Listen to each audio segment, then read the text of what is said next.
Well, good afternoon, everyone. Recapping a little bit from last Saturday. Just really pleased with the guys' focus and effort and staying engaged through the delays we had, the delay to start the game, to shrinking our warm-ups and handling the adversity of the first break that I didn't realize how long it was, but it was almost close to an hour, not quite, but it was close to an hour to be able to come back out and make some plays and then go back in at halftime and continue to keep our focus and not let our guard down, and played really good football in some tough conditions, tough environment with the ball being so wet, but was happy we were able to control the line of scrimmage and we're able to make some plays on defense with turnovers, and that helped get us some short fields, and we got to capitalize more on some of the short fields that we got from an offensive standpoint. But once again, they were playing a lot of cover zero and just getting everybody up in the box to try to, assuming and knowing that it was hard to throw the football, and then we popped a couple runs, so that was big to see. And excited about getting that win and moving on, but now we've got a really good Tulane team coming in here. They're 2-0, playing well. Got a ton of respect for Coach Fritz, known him for a long time, and they've got really, really good players. And I think they got a really good quarterback, and obviously they can really run and have some really good athletes on both sides of the ball. You alluded to kind of having to operate through multiple delays, one pretty long. What kind of goes into do you plan that pregame, or do you just kind of put in Coach Drew's hands? No, we kind of planned it out on Friday and Saturday of what would happen, what could happen. You never know how long they're going to be, but whether that's it's a benefit of being at home when those things happen, because a couple players got another chance to get more treatment during that time, and whether it was getting a stem, getting ice, doing whatever, getting warm back up to having snacks and food and beverages, and then going into the weight room and having that turf area to stretch out and kind of not be crammed into a locker room. I think those things are all a benefit, and then just continuing to meet with the guys and talk about, okay, here's the next part of the game plan. Here's an adjustment we're going to make, and just always trying to keep them engaged and not let them just hang out for 45 minutes. We often hear that the most improvement sometimes happens from game one to game two. Did you feel that way, or is there any specific areas where you feel that way? No, it's a probably hard thing to gauge because of the weather. I was pleased with how hard we're playing right now on both sides of the ball. We're playing really hard, and it's making up for some of the alignment errors, mental errors maybe that we're having. We've blown a coverage to, maybe having a false start, whatever. We're playing hard enough to overcome some of those things, but we have a lot of things to clean up in all three phases from a technique standpoint. In light of what the offense has done the first two games, is there a need to maybe prove to yourselves you can throw the ball with some consistency? Well, just wanting the opportunity to do it more than anything. I don't know if it's proving it. It's just just didn't do it in the first game because we were, like we had talked about, trying to save some things back, and had a lot of good things on the card. Coach Klein did, and just it was going to be hard to get to him with as much rain as we had and as heavy as the ball was. And so I'm still excited about some of the things that we are going to do in the passing game. I think you saw glimpses of it on the first two drives when it was dry out there, and we were able to – I thought Adrian did a really nice job of coming to maybe a third progression off his reads and finding Malik a couple times. But, we're just, in my mind, scratching the surface of what we're going to be able to do throwing the football. After going back and watching the film, how good was the defense? It was really good. Now, we were fortunate. They misfired on a couple of deep balls that we have to have a little bit better technique on, but we were able to really slow down the run, and that was so critical for us because that's what makes them really go, is if they can run the football, then it sets up their shot, play action things, and we were able to do a great job with tackles for loss and putting some pressure on the quarterback that made him throw it a little bit early. had a couple of really big interceptions. Kobe made a great play. It was an underthrown ball, but that was part of the weather, part of the elements, and he made a play on it. I thought Sincere made a great play. Nick and Deuce were in the right place at the right time. Deuce really made a heck of a play, just spying the quarterback and making a great catch. And when you turn the ball over, I don't know if it was 3 or 4 possessions in that third or fourth quarter, really can change the momentum, and it definitely did. And schematically, both sides of the ball, what does Tulane present? Offensively, a lot more RPO stuff. Quarterback that really can sling it around, and he's a good athlete that can run. They have a number of receivers and tight ends that can beat you with their speed, athleticism. The RPO game is something that we have to be really alert to. And then on defense, probably the multiple fronts that they can get into, different pressure looks.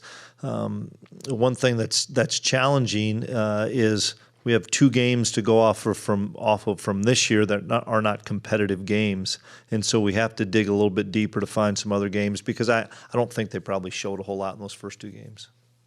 How much of a confidence boost do you think it'll be for Adrian whenever he does hit that first long pass of the season? It'll be, I think, as much of a relief that's over with. Let's just go play football, and getting the right conditions and saying, okay, let's just throw it around a little bit more out of some open sets, and people are going to continue to try to stop number 22, and so people are going to continue to put more people near the line of scrimmage, and if they don't, then we're going to nickel and dime them in the throwing game and let Deuce run wild. But we're believing that people are going to have to play less deep coverage and more. And Missouri did that late. They just said, we're going to play cover 0 most of the time, and they either hit us for a not necessarily a tackle for a loss, but maybe got the ball out of Adrian's hands quickly, maybe knocked us down for a yard, or you saw what you saw where if we bust through that early line or first part of the line, it's going to be a big play. So I'm excited for us to continue to improve on it, and part of it is good. We've had really now 3 weeks of practice with Adrian and the wide receivers, tight ends, and backs. So we're getting a lot of work in, and it's gonna pay off. Remember the first time seeing Kobe Savage on tape or live when you realized he was going to be an impact guy? Loved his junior college tape, and got a chance to visit with him pretty quickly after watching the tape, and offered him when he was on a bus trip at Tyler, and just loved his personality and his demeanor. And then when he came up on his visit, I just knew he was the right kind of guy, the right fit, the right maturity. He loves ball. He's an absolute football junkie. He just hangs out in the offices and is a sponge to learn more and more. And kid plays reckless, and he has fun. Do you know Willie Fritz at all? And, Yeah, I know Willie. Okay, can you tell us about that, and what do you think about him? Well, Willie was at Sam Houston State when I was at North Dakota State, so I was the defensive coordinator at the time, but had really good battles with him. So much respect for Willie, what he did at Central Missouri for so long, and then going down to Sam Houston and turning that program into a perennial power in FCS. He went to Georgia Southern and did some really good things, and had an opportunity to go to Tulane. The athletic director at Tulane's a really good friend of mine, Troy Dannon. Troy made a great hire in Willie, and so much respect for Coach Fritz. I see him at different conventions and things, and he's doing a terrific job down there, and he's a winner. Is that knowledge that you have of Coach Fritz any benefit, given that it's a little bit dated, might be a two-way street, and they've got a new offensive we're both coordinator? so different from when it was at Sam Houston and North Dakota State with what they do offensively and defensively, what we do offensively and defensively. Once again, I wasn't the head coach at the time, but just tons of respect for the quality of a man he is and the quality of a program that he runs.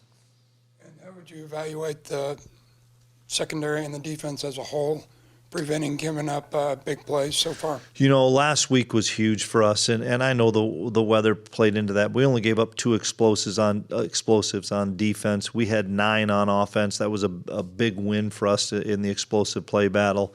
You know, you have that, and I think we were +3 in the turnover margin, and we had a big play on special teams. You do those 3 things with explosive plays and turnover margin and a dynamic play on special teams, you should be successful. And how's Hayden Gilliam played in a short window? He's playing really well and gaining more and more confidence with the more reps he gets. He's a great communicator. Another guy that just has a blast, whether it's at practice, whether it's in a meeting. I can just see him sitting over there in the corner during a punt meeting, or he just has fun. He loves football, and he loves this team, and he's playing at a high level.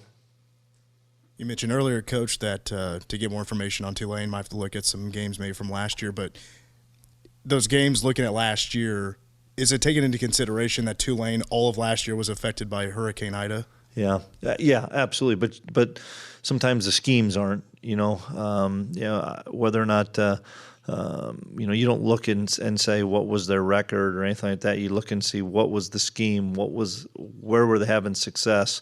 The guys that are returning, what positions were they playing that they had comfort in, both sides of the ball. I know they have a new offensive coordinator, so we watched some of his stuff from his previous job as well. I mean, it's just trying to come up with a plan A and a plan B and making sure that we can play fast and play physical. Two guys we haven't seen yet are Sean Robinson and Will Honus. I was just wondering if you had an update on those guys. Yeah, we're getting closer probably on both of them. I don't have a definitive timetable on either one of them, but we're hopefully getting closer. And then now that you've seen Khalid Duke back from his injury 2 games in, how would you kind of assess his health and his play?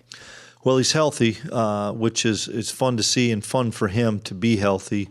He just needs to continue to get reps at the linebacker spot compared to where he's played here in the past at defensive end. I saw a guy from game 1 to game 2 gain a lot of confidence in his alignments and his disguises and his ability to see the plays happen faster. It's going to just continue to click for him at the outside linebacker spot. He's a dynamic player, guys, and he wreaks shop in there when he comes and fills on a hole or blitzes. I mean, it's a grown man coming in there, and I'm excited because Khalid's best football is still coming as he gets more comfortable. And last thing for me, offense last game felt like early in the first half, Deuce really didn't get to break through, but then in the second half, you started to wear him down. Is that something that you've kind of going to hang your hat on with this offense here? No, it was the conditions. I mean, we were going to, I think, be a lot more open and pitch it around a lot more until the rain came. And Deuce would have been a part of that as well. And then, we got up 20-6, and it was soaking wet and a downpour. And then it's, all right, let's not turn the football over. Let's give it to Deuce. Plus, with the amount of pressure we were seeing, we did not want to take sacks. We didn't want to take a bunch of negative plays. And another guy that was really, really good on Saturday was Ty Zentner. And, a few of his punts were really good. They didn't have any return yardage. He pinned a couple of them inside the 5, and those were big. Ty's kicking the ball really well. To follow up on the run game a little bit there, DJ Giddens, I think, only had 1 or 2 carries on Saturday. Are you confident in what you guys have behind Deuce in your rushing attack at this point? Yeah, we are. And DJ is going to be a big factor. It's just, I'll keep going to it. When a guy's warm and playing all the time and not sitting on the sidelines soaking wet, you're going to give it to the guy that's your guy for starters, as well as, it's hard. I feel bad for Anthony. He sat cold all game long and got wet, and he didn't hang on to the football. That's not Anthony Frias. Anthony's going to be fine. He's beating himself up too much. We've got a lot of belief in Anthony, and I just didn't want to do the same thing to DJ. Deuce is fresh. He's warm. He's carrying the load. He's a pretty good football player, and DJ had an impact though. Had a big run for us. Obviously, you are confident in Deuce, right, for obvious reasons. But behind that, is it important to develop a significant amount of depth at running back just in case something were to happen? Absolutely. And DJ Giddens is the clear number 2 for us. Did you notice any major difference with Josh Hayes being back there in the secondary? Huge difference. And that's not an indictment on any of our other players. It's just a guy that's a 6-year guy that has seen 40-plus games of football as opposed to younger players that have not seen a whole lot of football. And so to get Josh back there from a leadership standpoint, from ability to play man coverage, and then I think everybody saw his ability to fill the alley and run and hit.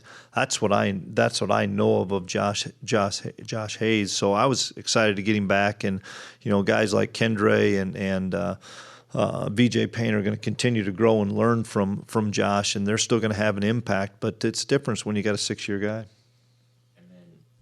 It's been kind of a quiet first couple games for Echo. Is that more of a function of teams not throwing in his part of the field, or?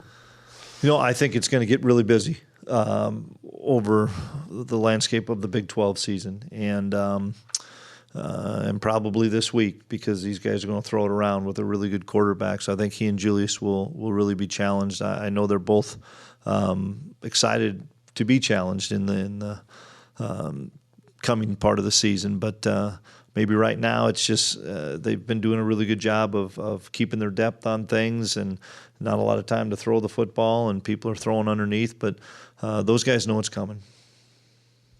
Your defense players obviously are having fun. They're throwing up the mob sign. How have you seen this team, this defense, maybe demonstrate that mob mentality that you talk about? Just, for us, that's mind on ball, and those guys are flying to the football, and that's the kind of tenacity and physicality and excitement and energy we want to have, and I think that's so critical to our success. Is they run if there's loafs on the field, and they get passed up by a teammate and stuff. I mean, we chart all that stuff, and those guys are excited for each other when they make a play, and so we got to continue to build depth on the defensive side, and we have to continue to try to eliminate some of the technique errors we have. But once again, the tenacity and speed and physicality that those guys are playing with makes up for a lot of it. Defensive line, how do you feel like they're performing, especially the pass rush with 3 guys? Yeah, we're rotating a lot of guys in there. Brendan Mott played really well. Felix and Nate are always going to play well and mainstays in there. I thought Pick did some really good things in there. One of the guys that he backs up Eli, but I thought D. Hintz played really well and was very, very disruptive. And it helped us to get Eli out of there some. Eli made a great play on a screen play for a tackle for loss, but having D. Hintz and having a fresh, healthy D wasn't healthy last year. Having a fresh, healthy D really helps Eli in there as well. So we're playing a lot of guys, which is really good, and all those guys are having production. Were you seeing this coming out of Brendan Mott? I saw it in the spring, as far as we didn't have any of those defensive linemen. He and Cody Stuffman might have been the only 2 we had, and Titus Tuiasopo. Those are the only 3 we really had. And so he got to go against Beebs and KT, Carver, Liney, and then I saw him get stronger and get more explosive in the summer, and earned a scholarship over the summer. And the fact that he's solidly in the rotation, in the mix, and playing a lot of snaps, and there's not much of a downfall when he goes in the game. He's a productive guy, and he keeps Nate fresh. He keeps Felix fresh, and I'm excited for him because he's earned everything he has here. He came in here maybe about 208 pounds, or not very much, and now he's about 245 and really explosive. Overall, how would you assess the offensive line with Hadley in there as opposed to Taylor? Yeah, it was obviously really good. We rushed the ball extremely well. We have to find more snaps for line gang, probably for Carver, and then either Dawson or Sam Hecht have to continue to provide a little bit more depth for us. We didn't rotate probably as much as we should have on the offensive line. Part of that is same thing we keep talking about, the elements and getting the guys that have been playing in those elements out there to keep them there. But we have to continue to emphasize playing more guys there. I guess I'll ask finally about Uso. It just seems like he's getting a little bit better each week. He is. He's learning how to play in our system and in our front. Once again, learning from Eli has been huge for him. He does not stay blocked in there. He plays really hard. His best football is in front of him this year. He's going to be a factor. Back to what Fritz asked about a moment ago, Coach, what your personality is through 2 games. How do you want that to, I guess, grow through the regular season? What is it you're still trying to pull out of this defense? You guys need to figure that out probably.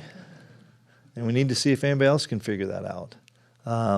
Because we are doing some different things that maybe somebody that doesn't see us all the time thinks it's a lot of the same as what we did last year.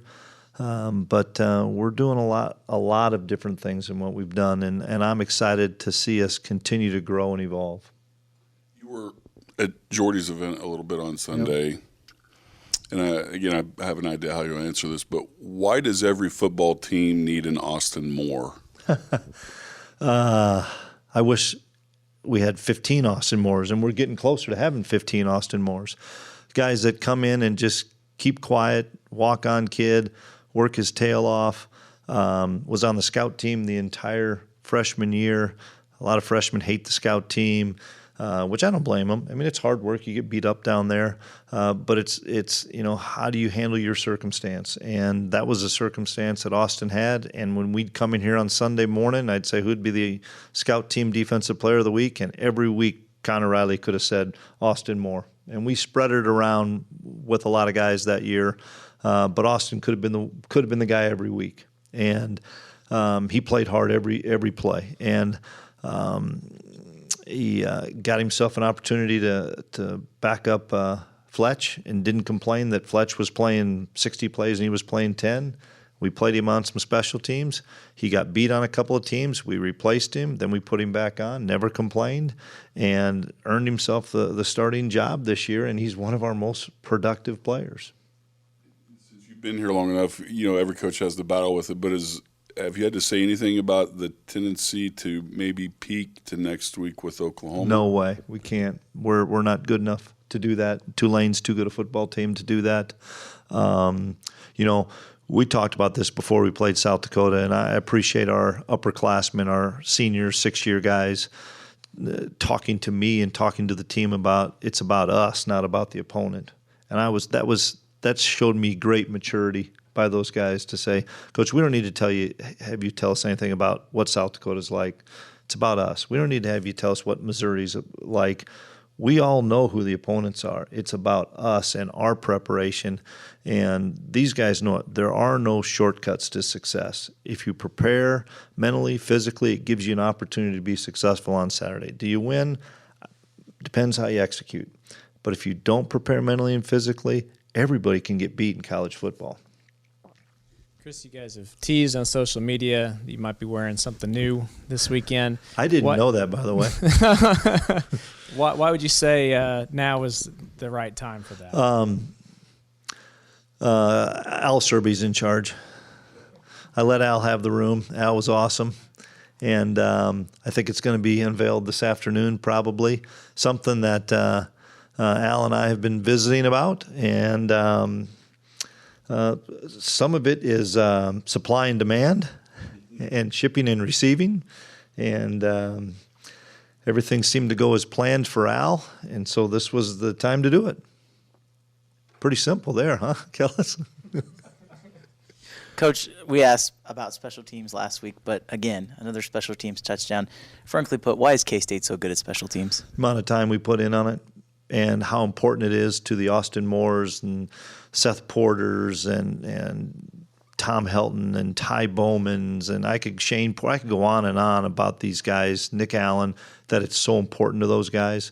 And I just go back to last spring when we had no D linemen, and we had our team going on one end, and we had long snappers and kickers playing D end and D tackle and linebacker trying to give a look for our offense. And myself and a couple other coaches took every young player that we didn't know would have a role on offense and defense this year and said, we're going down on the other end and spending upwards of 30 minutes a day just doing drill work and hoping it would carry over. And I look at a kid like Desmond Purnell, who is having a huge impact on special teams. He had the block of the whole thing on punt last week, and we talk about it a lot, but that ball was kicked, and we thought we had hooked up everybody, but the one guy we were worried about was the shield player that's supposed to keep everybody inside him. Desmond Purnell blocked him from the time the ball was kicked until it got into the end zone and did not let that kid outside uncontained. And why was that important? Because, Des, that was your job only on this play. And there's times where the ball was kicked out of bounds and Des blocked that kid until the ball was kicked out of bounds. And that's an unselfish kid. And if you want to be really good on special teams, you've got to be unselfish. Does that attitude come from the coaching staff, or does that attitude come from the players on those units? All the above. You know, we have a special teams meeting in here every day. I never will miss a special teams meeting. I'll always interact and get involved because I think it's really important that the players see that the head coach is involved in special teams. I'm involved in the drill work, help the design and scheming it with Coach Burnham. You have to show the importance of it. And our guys, trust me, you ask those older guys, they know how important it is because it can change the momentum of the game. And it did in the first game against South Dakota. And it absolutely did coming off of that break. To stop them, they kick it, and it's 20-3. I mean, and the crowd was phenomenal on Saturday through the delays and stuff, but that was as loud as I had heard it there in a long time. Coach, I get to be that guy today. Your name's being linked with the Nebraska job. Thoughts? For starters, Scott Frost is a friend of mine. I hate to see it because that's part of the profession. I don't know what's going on at Nebraska or what has gone on. I've talked to Scott a few times during his time there, but I really like it here at Kansas State. I love our players, love our guys, and pretty simple for me. I can just say one name, and that's Gene Taylor. Gene's my guy.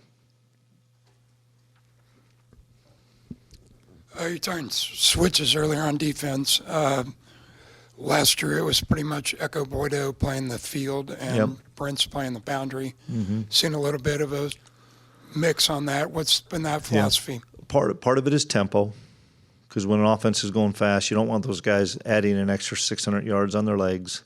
And part of it is Echo's that much more experienced into the boundary.